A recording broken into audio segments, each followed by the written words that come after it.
Salam saudara yang terkasih dalam Tuhan, kita merenungkan firman Tuhan dari 1 Korintus pasal 1 ayat 18 sampai ayat 25. Judul renungan kita, Hikmat Allah versus Hikmat Manusia.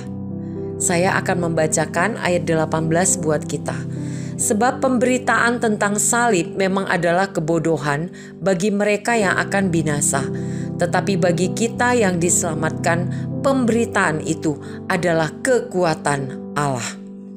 Saudara yang terkasih dalam Tuhan, 1 Korintus pasal 1 ayat 18 sampai 25 ini berbicara tentang perbedaan pandangan antara dunia dan orang percaya dalam memandang salib Kristus.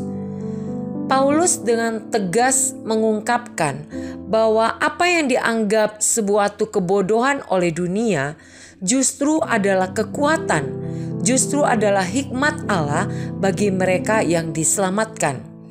Di ayat 18 sampai ayat 20, Paulus menggambarkan bagaimana orang-orang yang tidak mengenal Allah melihat pemberitaan salib sebagai sebuah kebodohan.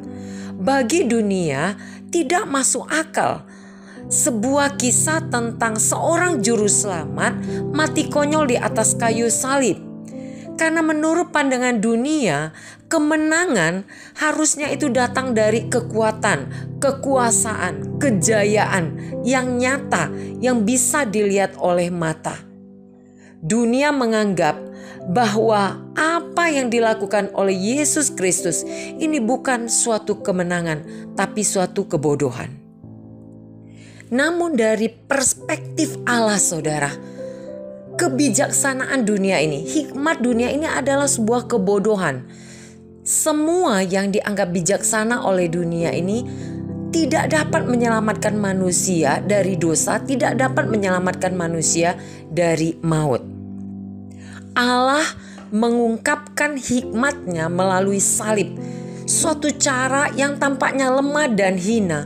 Tapi saudara, justru disitulah kekuatan yang sejati ditemukan. Salib yang bagi dunia adalah kebodohan justru menjadi jalan keselamatan bagi manusia.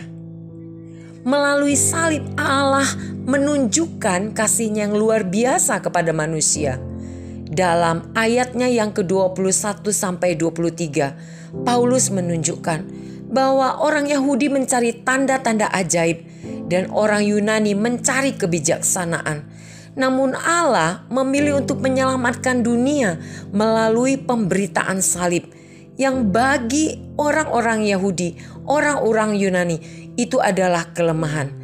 Tapi disinilah Allah menunjukkan hikmatnya yang tidak bisa dimengerti oleh akal manusia.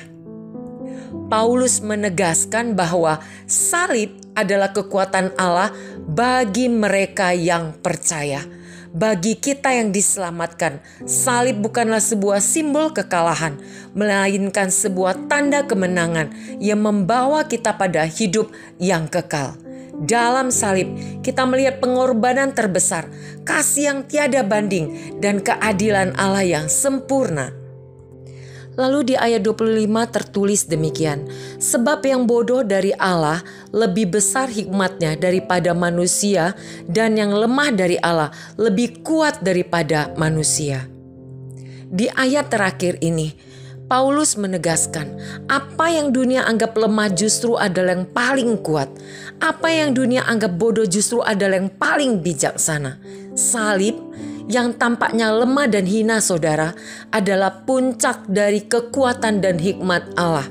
Di salib, Allah mengalahkan maut dan dosa, memberikan kepada manusia keselamatan yang tidak dapat dicapai dengan usaha apapun, usaha manusia. Saudara, mari kita merenungkan kembali, bagaimanakah kita memandang salib dalam kehidupan kita? Bagi dunia, iman kita mungkin dianggap sebagai kebodohan atau kelemahan. Namun bagi kita yang percaya, salib adalah pusat kekuatan kita. Tuhan Yesus memberkati.